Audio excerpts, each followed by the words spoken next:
નમસ્કાર, આપ જોઈ રહ્યા છો spark today news. Shri Krishna સેવા ચેરિટેબલ ટ્રસ્ટ વડોદરા દ્વારા અધ્યક્ષ રાજેશભાઈ પાઠકની આગેવાનીમાં સોમવારે શ્રાવણી પૂર્ણિમાના પવિત્ર દિવસે શહેરના ફતેગંજ ખાતે આવેલા શ્રી પીપળેશ્વર મહાદેવ મંદિરના પટાંગણમાં યજ્ઞોપવિત બદલવાનો કાર્યક્રમ યોજવામાં આવ્યો હતો। આ કાર્યક્રમમાં 125 જેટલા બ્રાહ્મણોએ યજ્ઞોપવિત બદલી હતી।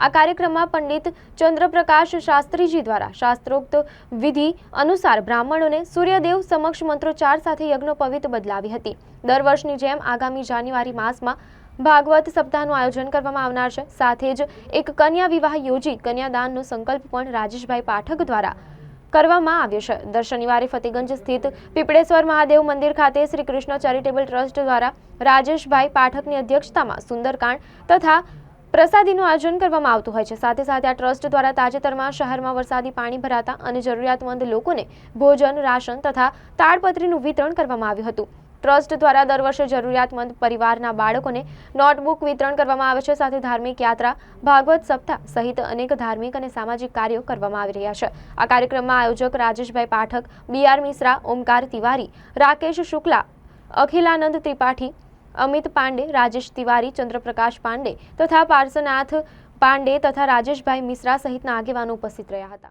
सबसे अपने राजेश भाई पाठक श्री कृष्ण चैरिटेबल ट्रस्ट द्वारा आयोजित કરવામાં આવ્યું હતું। આપણે શ્રાવણી પરોત્સવ સંસ્કાર જે પૂનમે જે શ્રાવણી પૂનમ આવે છે, શ્રાવણની પૂનમમાં કરવામાં આવે છે, જેમાં ભૂદેવો જનેવું પરિવર્તન કરે છે।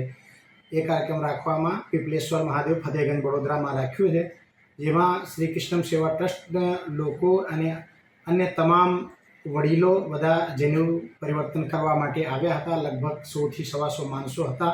બધા ભૂદેવો પરિવર્તન કર્યું અને સાથે સાથે શ્રી કૃષ્ણ સેવા ટ્રસ્ટ દર શનિવારે પીપળેશ્વર મહાદેવ મંદિર ઉપર સુંદરકાંડનું આયોજન કરે છે, જેમાં સુંદરકાંડ કરવાવાળા જે અમારા ભાઈઓ આવે છે એ મહાકાલ સુંદરકાંડ પરિવારનો બધા સદસ્યો છે, જે શ્રી કૃષ્ણ સેવા ટ્રસ્ટના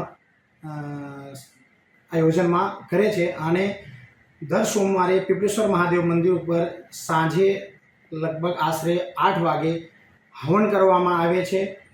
શ્રી કૃષ્ણ સેવા ટ્રસ્ટ દ્વારા દર સોમવારે હવન કરવામાં આવે છે અને શ્રી કૃષ્ણ સેવા ટ્રસ્ટ દ્વારા દર વર્ષે ભાગવતનો કાર્યક્રમ કરવામાં આવે છે, જે લગભગ જનવરીથી ફરવરીમાં આયોજન કરવામાં આવે છે, જેમાં રોજે લગભગ 7 દિવસ સુધી લોકોને ખાનપાન, ભોજન, ભંડારાનું આયોજન હોય છે।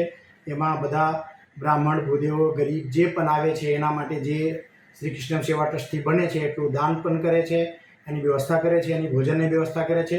આ વર્ષે મોટાભાઈ આપણો રાજેશ પાઠક એમાં પ્લાનિંગ કર્યું છે કે અને સંકલ્પ કર્યું છે કે ઓછામાં ઓછા એક કન્યાને વિવાહ કરીને કન્યાદાન કરવામાં એની પ્લાનિંગ છે, જેમાં આ ટ્રસ્ટમાં બહુ બધા સદસ્યો છે। એમાં પંડિત ચંદ્રપ્રકાશ શાસ્ત્રી છે, શ્રી રાકેશ શુક્લાજી છે, શ્રી રાજેશ મિશ્રાજી છે, શ્રી ઓમકાર તિવારીજી છે, બડે ભાઈ મોટા ભાઈ રાજેશ પાઠક તો એના અધ્યક્ષ જ છે। એમાં બધું કરવામાં આવે છે। આ વર્ષે પણ દર વર્ષની વાત આ વર્ષે પણ કરાશે। જનેઉના સંસ્કાર જે કર્યું હતું આપણે શ્રાવણી કાર્યક્રમ આ વર્ષે પ્રથમ વખત આયોજિત કર્યો હતો, પણ અમે દર વર્ષે આ કાર્યક્રમ કરવાના છે। આપનો પરિચય? चंद्रप्रकाश पांडे। श्री हनुमान जी महाराज की जय। आज हम लोग राजेश पाठक जी के अध्यक्षता में जो प्रथम बार यज्ञोपवीत धारण करने का कार्यक्रम था, फतेहगंज 4 रास्ता पर श्री पीपलेश्वर महादेव मंदिर पर श्री कृष्ण सेवा चैरिटेबल ट्रस्ट के द्वारा वो कार्य इस बार बहुत ही सफलतापूर्ण संपन्न हुआ। और दर वर्ष श्री राजेश पाठक जी के द्वारा जो है श्रीमद् भागवत सप्ताह का कार्यक्रम किया जाता है, वो भी बहुत अच्छे से संपन्न होता है। आज हम सभी लोग उपस्थित हैं, ब्राह्मण लोग, श्री राजेश पाठक जी के ऑफिस पर श्री चंद्रप्रकाश पांडे जी, श्री राकेश शुक्ला जी और सभी के सहयोग से अभी चर्चा हुई राजेश पाठक जी से। उनका यही विचार है कि दर वर्ष ये कार्यक्रम जो है संपन्न किया जाएगा। और उनका अति उत्तम एक और बहुत अच्छा विचार है कि श्रीमद् भागवत कथा जब होगा तो एक कन्या का दान करके जो है विवाह का भी कार्य किया जाएगा। यही भगवान से हम लोग प्रार्थना करते हैं कि ऐसे ही ब्राह्मणों में एकता रहे और संगठन बना रहे। धार्मिक कार्य जो श्री कृष्णा सेवा ट्रस्ट है, इसके द्वारा अनेकों प्रकार की सेवा जो है हर एक जगह पर जहाँ जितना होगा उस प्रकार से सहयोग करके कार्य आगे किया जाएगा। आपका परिचय? मेरा परिचय, मेरा नाम चंद्र प्रकाश शास्त्री, श्री पिपलेश्वर महादेव मंदिर फतेहगंज बड़ोदरा। आज हम सभी लोग उपस्थित हैं राजेश पाठक जी के ऑफिस पर।